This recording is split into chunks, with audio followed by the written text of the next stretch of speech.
회사법. 딱 이름만 들으면 어떠세요? 뭔가 복잡하고 딱딱한 그런 법률 용어부터 생각나시죠?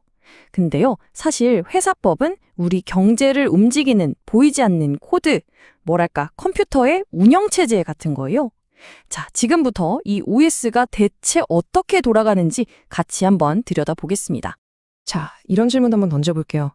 여러분, 어떻게 하면 생판 얼굴도 모르는 수천 명의 사람들이 어쩌면 실패할지도 모르는 어떤 위험한 목표 하나를 위해서 선뜻 자기 돈을 내고 또 같이 일하게 만들 수 있을까요?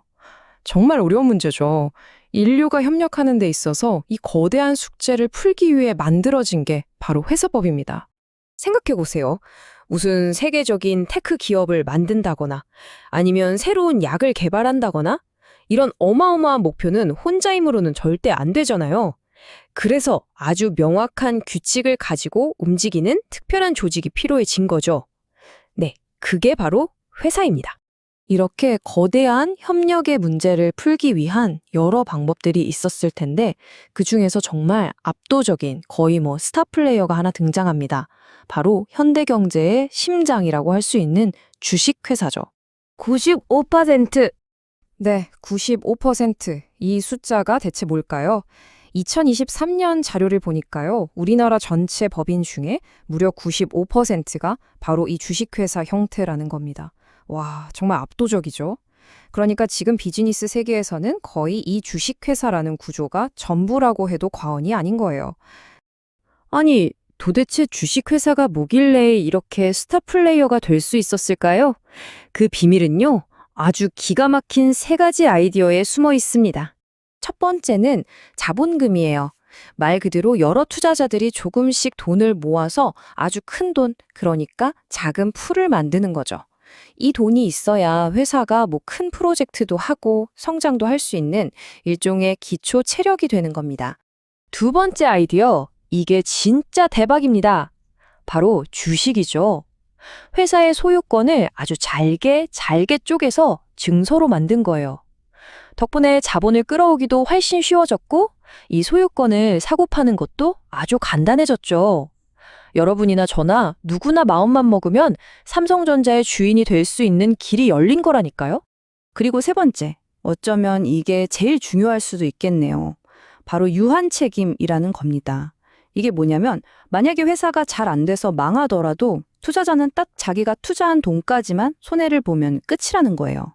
내 개인 재산까지는 건드리지 않는 거죠. 와, 이 장치 하나가 사람들한테 투자를 해도 되겠구나 하는 마음의 벽을 확 허물어 준 겁니다.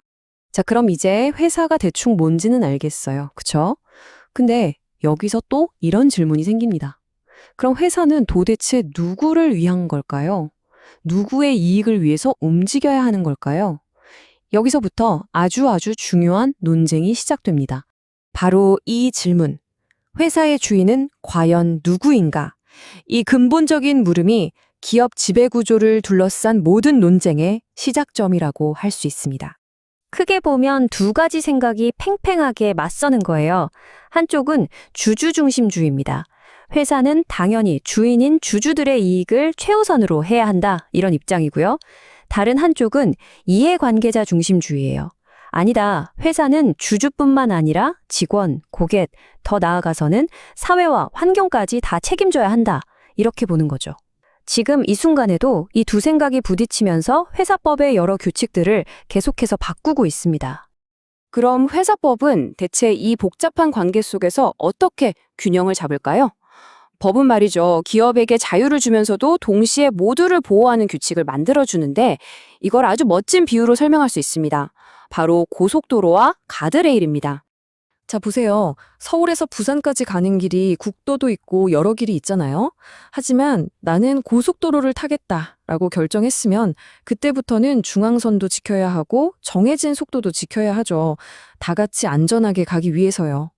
회사법이 바로 그런 거예요. 고속도로처럼 기업들이 효율적으로 달릴 수 있는 표준 길을 딱 만들어줘요. 이건 당사자들끼리 합의하면 좀 바꿀 수도 있는 그런 유연한 규칙들이죠. 하지만 동시에 절대 넘으면 안 되는 가드레일도 설치해둡니다. 모두의 안전, 그러니까 투자자나 사회를 보호하기 위한, 이건 무조건 지켜야 하는 강제 규칙인 셈이죠.